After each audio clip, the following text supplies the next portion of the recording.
자, 현태가 이제 어떤 글을 썼는지 선생님이랑 같이 한번 읽어 볼게요. 원래는 선생님이 수업 맨 앞에 136쪽까지 나간다고 그랬는데 오늘 선생님 다시 생각해 보니까 139쪽까지 꼭 나가야 돼. 그래서 오늘 여기까지 할게요. 얼마 너무 오래 걸리지 않아요. 자, 금방 한번 봅시다. 자, 표현하기 단계죠. 이제 앞에서 계획하고 내용을 선정하고 내용 조직하고 이제 개요 짠 거를 바탕으로 현태가 글을 썼어요. 글을 어떻게 썼는지 한번 봅시다. 자, 콧구멍은 왜 두 개일까? 선생님이랑 쭉 읽어보자. 감기에 걸려 코가 막히면 제대로 숨쉬기가 어렵다. 그런데 양쪽 콧구멍이 다 막혔다가 한쪽이라도 뚫리면 한결 숨쉬기가 편하다. 그래서 콧구멍이 두 개인 걸까? 코의 구조와 기능을 살펴보면서 콧구멍이 두 개인 까닭을 알아보자. 코는 크게 바깥 코와 코 안으로 나뉜다. 바깥 코는 콧등, 콧부리, 코끝, 콧구멍, 콧방울로 이루어진다. 코 안에는 안쪽 공간을 좌우로 나누는 코 중격이 있고 더 안쪽의 윗부분에 세 겹으로 된 선반 모양의 칸막이인 코 선반이 있다. 코 선반은 밖에서 들어온 공기를 체온과 비슷하게 만들어 온도와 습도를 조절한다. 다음으로 코의 기능에 관해 알아보자. 사람과 동물의 코는 호흡을 담당하는 신체 기관이다. 숨쉬기를 효율적으로 하기 위해 사는 환경에 따라 콧구멍의 모습도 다르다. 추운 지방에 사는 사람의 콧구멍은 더운 지방에 사는 사람의 콧구멍보다 크기가 작다. 낙타는 효율적으로 숨을 쉬기 위해 콧구멍 크기가 크고 모래바람을 막아주기 위해 콧구멍을 닫을 수 있다는 점에서 사람과 다르다. 따라서 코는 숨을 쉬는 중요한 호흡기관이다. 코로 숨을 쉴 때 체온보다 낮은 공기가 몸 안으로 들어오기 때문에 숨을 쉬는 동안 콧구멍의 크기가 줄어든다. 그렇게 되면 숨쉬기가 어려울 텐데 실제로는 별다른 문제가 생기지 않는다. 왜냐하면 두 개의 콧구멍을 번갈아 가며 숨을 쉬기 때문이다. 많은 사람이 양쪽 콧구멍으로 동시에 숨을 쉬고 있다고 생각하지만 실제로는 콧구멍 한쪽씩 교대로 숨을 쉰다. 그래서 코는 냄새를 맡는 기능도 한다. 냄새를 맡는 후각세포는 아주 예리해서 쉽게 피곤해진다. 지독한 냄새가 나는 공간에 들어가도 금방 그 냄새를 느끼지 못하는 까닭도 코 안에 있는 후각세포가 금세 마비되기 때문이다. 그렇기 때문에 왼쪽 콧구멍과 오른쪽 콧구멍이 번갈아가며 냄새를 맡아 피로를 방지하는 것이다. 우리의 콧구멍이 두 개인 것도 바로 이 때문이다. 지금까지 코의 구조와 기능을 살펴보고 콧구멍이 두 개인 까닭을 알아보았다.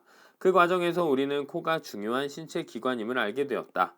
그러므로 규칙적인 운동, 균형 잡힌 영양 섭취, 충분한 수면, 실내 환기, 습도 유지 등을 통해 소중한 코를 건강하게 관리하는 습관이 필요하다. 자, 이렇게 쭉 돼 있죠. 자, 요 밑에 보면 현태가 계획한 대로 적절한 설명 방법을 사용하여 글을 썼는지 말해보자 라고 돼 있는데 현태가 적절한 설명 방법을 썼나요?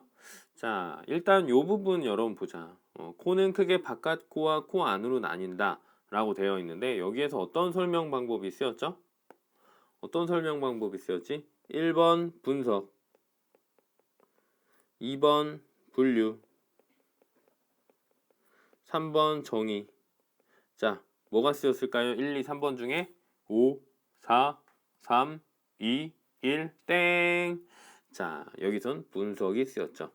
분석은 어떤 복잡한 대상을 요소별로 나눠서 요거를 설명하고 요걸 설명하고 요걸 설명하는 그런 설명 방법이라고 했죠. 여기서도 코라는 복잡한 대상을 바깥 코와 코 안으로 나뉘어서 쭉 설명을 하고 있죠. 그렇기 때문에 분석이 쓰였는데 분석을 써서 코의 구조와 코에 대해서 더 잘 알 수 있었어요. 그래서 이건 적절하다라고 볼 수 있죠. 자, 그러면은 자, 그 다음 부분. 여기 보자, 여기. 여기 부분 보면은 또 어떤 특정한 설명 방법이 쓰였습니다. 자, 한번 쭉 여러분 읽어보세요. 어떤 설명 방법이 쓰였을까요? 자, 1번 비교, 2번 비교 대조죠. 비교 대조. 그 다음에 2번 정의, 3번 인용, 어떤 설명 방법이 쓰였죠? 그렇죠. 여기서는 1번 비교 대조가 쓰였죠. 사람의 코랑 어떤 뭐를 비교 대조하고 있죠? 동물.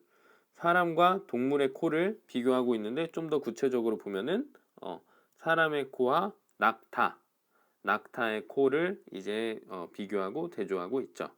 그러니까 비교는 선생님이 공통점을 얘기하는 거라고 했죠. 공통점은 어디야?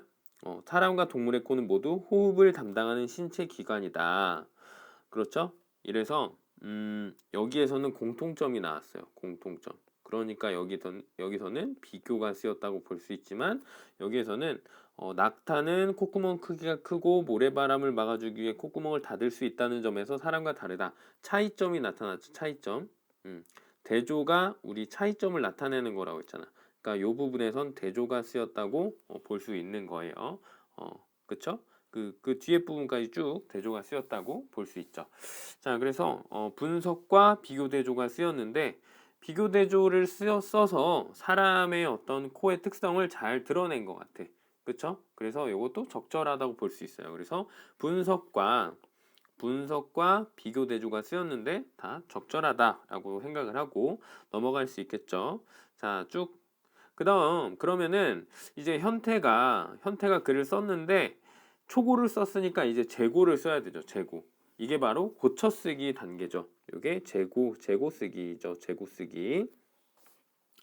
자, 그래서 초고를 완성한 현태는 자신이 쓴 글을 다시 읽으면서 부족한 부분을 고쳐 쓰려고 한다. 근데 고쳤을 때 그냥 아무 기준 없이 아무 생각 없이 이제 고쳐 쓰면 안 되고 어떤 기준이 필요합니다. 여기 보니까 그 기준들이 나와 있네요. 선생님이랑 같이 쭉 보면서 좀 자세히 살펴보자. 일단 보면은 여러분 글 전체 수준, 문단 수준, 문장 수준, 단어 수준. 자, 범위가 컸다가 큰 범위였다가 점차 작아지고 있죠. 작은 범위로 이렇게 되고 있죠. 그쵸? 그래서 하나하나 살펴보자. 자, 글 전체 수준. 일단 주제와 관련된 내용으로 이루어져 있는가? 글 전체에 주제가 있으면은 글 전체 주제가 있으면 그 밑에 하위 내용 1, 2, 3은 1, 2, 3이 있다고 쳤을 때 이 하위 내용은 다 이 전체 주제와 연관이 되는 거여야 하죠. 그쵸? 문단과 문단이 자연스럽게 연결되었는가? 글을 읽을 때 내용이 너무 급격하게 바뀌면은 읽는 사람이 어색하고 갑자기 이 내용이 왜 나오지? 라는 생각이 들겠죠. 그런 내용입니다. 문단과 문단이 자연스럽게 연결되어야 한다. 그래서 내가 이 연결되어 있는지를 본다는 거죠. 제목이 글 전체의 내용을 담고 있는가? 그래서 글에 어떤 글에서 1의 내용, 2의 내용, 3의 내용 요 내용을 담았으면 이 전체를 포괄할 수 있는 다른 주제, 뭐 A라는 주제를 정해야 된다는 거야. 이 A라는 주제로 정하지 않고 만약에 1, 2, 3의 내용을 담고 있는데 주제를 1로 했어. 그러면은 안 되는 거죠. 제목은 글 전체 내용을 포괄할 수 있는 거여야 해요. 조금 더 구체적으로 예를 들어서 된장찌개 잘 끓이는 법에 대해서 얘기하고 1번 된장찌개 잘 끓이는 법에 대해서 얘기하고 그 다음에 두 번째는 스파게티 파스타 잘 만드는 법에 대해서 얘기하고 그 다음에 뭐 중국 음식의 특징 잘 만드는 법에 대해서 얘기를 했으면 이 글의 주제는 뭐가 돼야 돼? 다양한 음식 만드는 방법, 여러 가지 음식 만드는 방법, 뭐 다른 장르의 음식 만드는 방법 뭐 이렇게 돼야 되죠. 근데 요 글의 제목이 한식의 매력 이렇게 되면은 이 두 개 양식과 중식의 내용은 포함시키지 못하고 이 된장찌개 내용만 포함시키는 게 되기 때문에 안 된다는 거죠. 자, 그러면 그 다음 문단 수준으로 넘어갈게. 자, 문단에서 문장이 자연스럽게 연결되고 있는가? 요거는 그냥 문장이 자연스럽게 읽히는가, 어색하지 않은가 요거 내용이고 중심 내용과 뒷받침 내용이 체계적으로 구성되어 있는가? 그러니까 앞에서 보통 글을 쓸 때 문단에서 앞에 중심 내용이 나오죠. 이 중심 내용을 뒷받침 그 뒤에 후속 내용이 잘 부연 설명해 주거나 근거로 기능을 하거나 요거에 대한 내용이죠. 자, 그러면 밑으로 내려가서 자, 문장 수준에서 점검하기가 있네요. 문장 수준에서 점검하기. 내용을 드러내기에 효과적인 표현을 사용했는가? 어, 우리 여러 가지 표현 방법 배워봤었잖아. 뭐 인용도 있고, 뭐 비유도 있고, 막 여러 가지 표현 방법이 있어요. 그런 것들을 이제 적절하게 잘 사용했는가, 어색하지 않게 이런 것들. 그다음에 문법적으로 바른 문장을 썼는가, 이제 맞춤법 틀리지 않았는가에 대한 거죠. 그다음에 단어 수준에서 점검하기 볼게. 문맥에 어울리는 단어를 사용했는가. 문맥이라는 거는 글 전체의 흐름이에요. 흐름. 만약에 내가 공식적인 자리에서 뭐 이런 얘기를 한다고 쳐보자. 이 세상에 도덕을 잘 지키지 않는 사람들이 여럿 있는 것 같습니다. 뭐 이런 식으로 막 내가 뭐 방송 인터뷰에 나가서 얘기를 한다고 쳐봐. 이 도덕적으로 도덕 의식이 결여된 사람들이 공중 도덕을 지키지 않아서 뭐 혼란스럽습니다. 뭐 이런 얘기를 한다고 쳐봐. 도덕적이지 않은 사람을 나쁜 놈들이라고 표현을 했다고 쳐보세요. 선생님이 뉴스에 나가서 인터뷰를 하는데 세상에 나쁜 놈이 참 많습니다. 이렇게 얘기를 하면은 단어 사용이 적절한 거예요. 적절하지 않은 거죠. 그렇죠? 그래서 문맥, 그 문맥에 글의 흐름에 어울리는 단어를 사용해야 된다는 거고 띄어쓰기나 맞춤법에 맞게 단어를 썼는가 이것도 이제 맞춤법에 대한 거죠. 자, 그래서 요런 내용으로 여러분 요런 내용으로 이제 우리 현태가 글을 점검을 했다는 거죠. 그쵸? 자, 그 밑에 내용 보자. 자, 그 밑에 내용을 쭉 한번 봅시다. 자, 현태가 자기가 쓴 글을 다시 보면서 여기 이렇게 메모한 내용들이 있죠. 자, 첫 번째 메모부터 보자. 자, 문단과 문단이 자연스럽게 연결되도록 뒤 문단의 내용을 안내하는 문장 뭐뭐가 필요해 라고 써놨네. 자, 현태는 지금 요 부분 그래서 콧구멍이 두 개인 걸까? 코의 구조와 기능을 살펴보면서 콧구멍이 두 개인 까닭을 알아보자. 코는 크게 바깥코와 코 안으로 나뉜다 라고 쭉 뒤에 설명이 이렇게 돼 있는데 여기에서 여기 요 문장으로 연결되는 것 문단과 문단이 연결될 때 조금 어색하다고 생각을 한 것 같아요. 자, 그래서 어떤 문장을 넣어주면 훨씬 자연스러울 거다라고 이야기를 하는데 자, 어떤 문장 정도가 들어가면 좋을까 여러분 한번 생각해 볼까요? 요런 정도 들어가면 될 것 같아요. 먼저 코의 구조를 살펴보자. 자, 요 정도 문장이 들어가면 되겠네. 자, 선생님이랑 같이 읽어보자. 그래서 콧구멍이 두 개인 걸까? 코의 구조와 기능을 살펴보면서 콧구멍이 두 개인 까닭을 알아보자. 먼저 코의 구조를 살펴보자. 코는 크게 바깥코와 코 안으로 나뉜다. 이렇게 연결되니까 좀 자연스럽죠, 훨씬. 자, 괜찮은 것 같아. 현태가 고쳐쓰기 포인트를 잘 잡은 것 같습니다. 자, 그 다음에 그 밑에 여기 봅시다. 자, 두 번째 메모 한번 볼게요. 코의 안쪽인 코중격, 코선반, 코천장 가운데 코천장에 대한 설명을 추가해야겠어. 그러면서 코선반의 위쪽에는 코천장이 있는데 여기에 후각세포가 모여 있다를 여기에 써야지. 이거는 이런 것 같아. 여기에 요 부분의 내용이 조금 부족하다고 생각을 한 것 같아요. 그래서 요 내용을 더 부연 설명해 줘야겠다. 더 추가해야겠다. 요렇게 추가 추가해야겠다 이렇게 생각을 한 거죠. 자, 그 다음 메모 한번 보자. 자, 그 다음 메모를 한번 볼게요. 자, 여기 3번 보면 이 부분은 주제에서 벗어난 내용이므로 삭제해야 되겠어. 아, 지금 코의 기능에 대해서 이야기를 하고 있는데 현태는 이 부분이 너무 이제 주제에서 벗어났다고 생각을 한 것 같아요. 그쵸? 그래서 여러분들 내가 글을 다 썼는데 글의 전체 주제와 맞지 않는다고 생각하면 이렇게 과감하게 삭제를 할 수가 있어요, 여러분. 알겠죠? 아까 여기는 뭐 비교대조가 쓰였다라고 했는데 비교대조가 쓰여서 사람과 그 내용 자체, 사람과 동물코의 어떤 차이, 사람 코의 특성을 드러내는 거는 잘 했는데, 잘 기능을 했는데, 설명 방법이 그 내용은 잘 드러냈는데 이 내용 자체가 전체 흐름이랑 안 맞는다고 현태가 생각을 한 거죠. 자, 그래서 여기를 이제 삭제를 한다고 한 거지. 그래서 여러분 고쳤을 때 이렇게 삭제를 할 수도 있다는 거 알아두고요. 자, 그 다음에 네 번째 메모 한번 보자. 앞 문단에 이어서 이 문단에서도 코의 기능을 추가하여 설명하고 있어.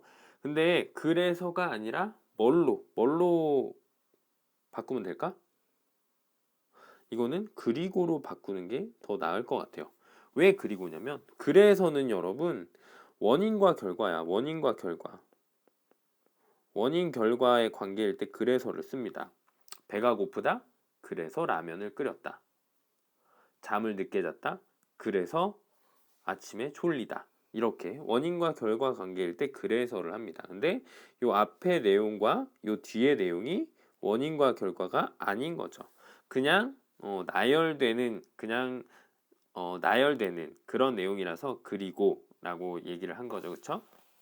그러니까 앞에 코의 기능에 대해서 얘기하면서 숨을 쉬는 기능이다라고 이야기를 하고 있잖아. 그러니까 이거랑 비슷한 정보를 그냥 제시하는 거라서 이렇게 그래서가 아니라 그리고라고 이렇게 한 거죠. 자, 이것도 적절한 것 같습니다. 자, 5번 보자. 자, 그래서 여기서 보면은 그래서 앞에서는 추가하고 여기서는 삭제했잖아. 근데 여기서는 어떤 하나의 단어를 수정했죠. 단어를 수정하고 있습니다. 자, 그다음에 5번 보자. 문맥상으로 보아 무언가를 느끼고 판단하는 능력이 뛰어남의 뜻인 예민이 어울려. 단어의 맥락을 고려해서 자, 단어의 맥락을 고려해서 고치고 있죠. 수정을 하고 있죠. 그런 거 알 수 있고. 그다음에 여기 금세는 맞춤법에 맞게 뭘로 고쳐야 돼요, 여러분? 이거 금세는 금세 요렇게 고쳐야 됩니다. 알겠죠? 자, 위로 쭉 올라갈게요. 자, 이렇게 올라가서 자, 7번 마지막 보자. 문장의 의미를 명확하게 하기 위해서 앞에 후각세포를 추가하자라고 되어 있네. 후각세포를 추가하자. 자, 피로 앞에 후각세포의 내용을 더 추가해서 어떤 특정한 단어를 추가해서 내용을 더 명료하게 하는 거죠. 자, 그래서 오늘 지금 이 시간에는 여러분 현태가 이 전체적인 과정을 겪으면서 어떻게 고쳤었는지를 한번 살펴봤어요, 여러분. 그래서 이 밑에 있는 부분 꼭 알아두기 위해서 설명하는 글쓰기 유의사항, 고쳐쓰기의 목적과 방법. 요거 고쳐쓰기의 목적과 방법은 중요하니까 여러분 꼭 이렇게 밑줄을 쫙 펴놓고 읽어놓기 바랍니다. 자, 그래서 잘못된 점을 찾는 게 아니라 독자가 이해하기 쉽게 글을 수정하는 거다. 고쳐 쓰는 게. 그러니까 글 전체 수준, 문단 수준, 문장 수준, 단어 수준 등 다양한 수준과 방법으로 수정한다. 글쓰기 과정 전반에 걸쳐서 자신의 글을 점검하고 수정하는 거다. 이런 내용들 꼭 알아놓기 바랍니다. 알겠죠? 자, 그럼 여러분들 오늘 수업 열심히 듣느라 정말 수고 많았습니다. 자, 그럼 다음 시간에 봐요. 안녕.